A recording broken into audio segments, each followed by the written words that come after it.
संसद भवन उखाड़ दिया जाएगा, संसद भवन उखाड़ दिया जाएगा और इस्तीफा नहीं मिला तो उखाड़ दिया जाएगा, सब करते जाएंगे। नेपाल उखाड़ दिया जाएगा, नेपाल नेपाल नेपाल। निजीकरण से महिलाएं बोली, मेरी बहन ने बोली।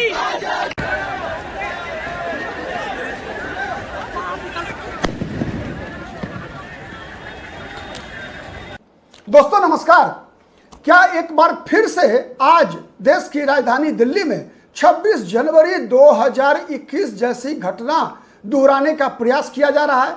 26 जनवरी 2021 को जिस प्रकार से लाल किले पर प्रदर्शनकारियों ने हमला किया था दोस्तों, 3 कृषि कानूनों के खिलाफ जो आंदोलनकारी थे, उन आंदोलनकारियों ने ट्रैक्टर रैली की घोषणा के बाद जिस प्रकार से अपमान किया था लाल किले की प्राचीर का, जिस प्रकार से लाल किले की प्राचीर पर जहां तिरंगा ध्वज उस दिन सुबह में देश के राष्ट्रपति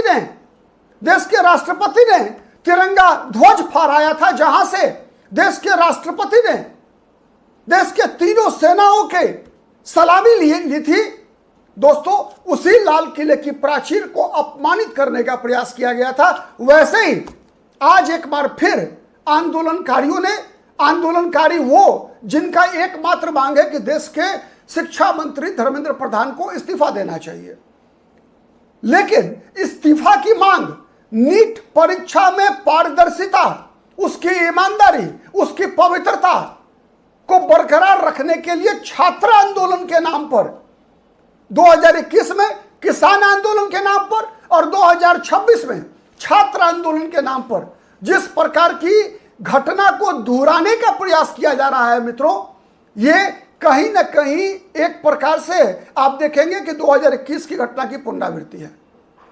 और मेरा तो मानना है किसी भी सरकार को ऐसे नारों के समक्ष, ऐसी मंशा के समक्ष भारत जैसे लोकतंत्र में किसी भी सरकार को झुकना नहीं चाहिए। दोस्तों इस देश में कई बड़े बड़े आंदोलन हुए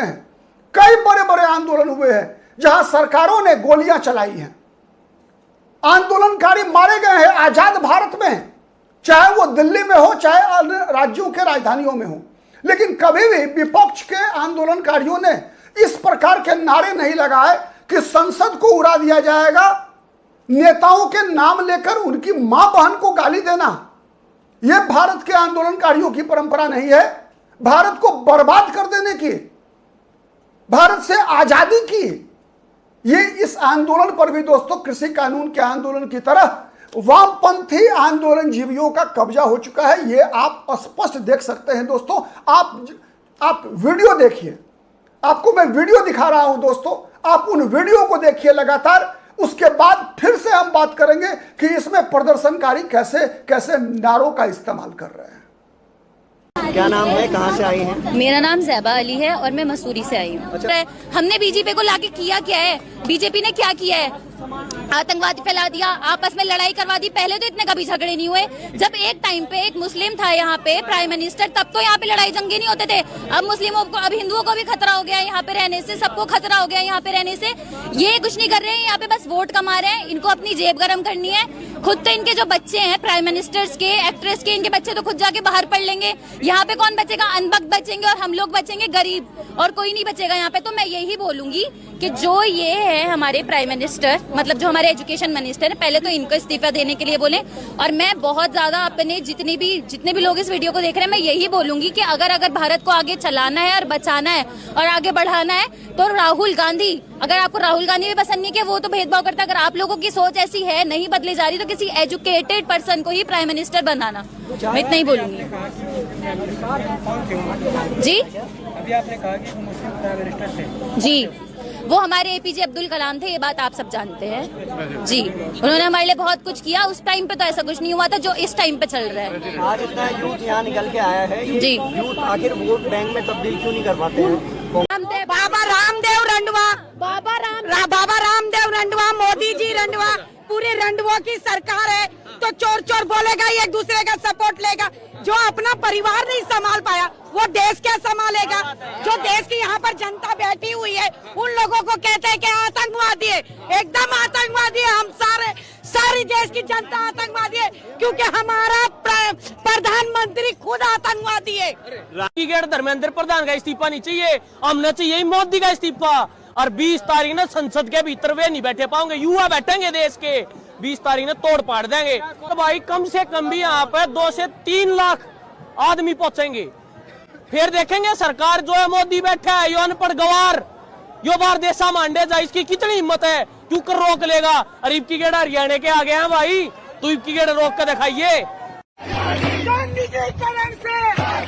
महिलाएं बोली, मेरी बहनें बोली, मजदूर का नारा, मजदूर का नारा, किसान बोला, किसान बोला, लड़कों से बोला, फूलों से बोला, बालक से बोला, काले बोले, बहने बोले, वो भाई बोले, वो कमरेड बोले, मेरे साथी बोले, वो कवलीग से, वो बेवलीग से, वो बेरोजगारी से, वो बेरोजगारी से, वो भेदभाव से, वो भेदभाव से, वो भेदभाव से, वो जातिवाद से, वो जातिवाद से, वो जातिवाद से, सांप्रदायिकता से, वो करप्शन। तो मित्रों, आप सबने इन वीडियोज को देखा। अब उसके बाद बताइए कि आप इस आंदोलन के संबंध में क्या सोचते हैं। ऐसे आंदोलनकारियों के साथ भारत की किसी भी लोकतांत्रिक सरकार को कैसी कार्रवाई करनी चाहिए।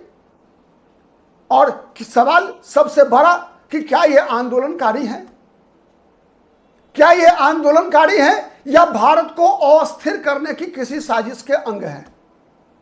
कमेंट जरूर कीजिएगा, कमेंट जरूर कीजिएगा मित्रों। और हमारा वीडियो यदि पसंद आए तो प्लीज शेयर कीजिए, इसे अधिक से अधिक संख्या में शेयर कीजिए, क्योंकि सोशल मीडिया का जमाना है दोस्तों। सोशल मीडिया के माध्यम से ही आज हमारे पास एक ताकत है। इस ताकत के द्वारा हम भारत में लोकतांत्रिक ताकतों को मजबूत कर सकते हैं। अलोकतांत्रिक अराजकतावादी ताकतों को मजबूत नहीं बल्कि कमजोर करने की आवश्यकता है। तो आप में से जिन किसी को भी लगता है कि भारत के लोकतांत्रिक स्वरूप को, भारत के लोकतंत्र में अराजकतावादियों का कोई स्थान नहीं है, ऐसे सभी दर्शकों से आग्रह है कि आप अपना कमेंट जरूर कीजिए और शेयर कीजिए वीडियो को। आज के लिए इतना ही, फिर मुलाकात होगी किसी अन्य मुद्दे पर। तब तक के लिए नमस्कार।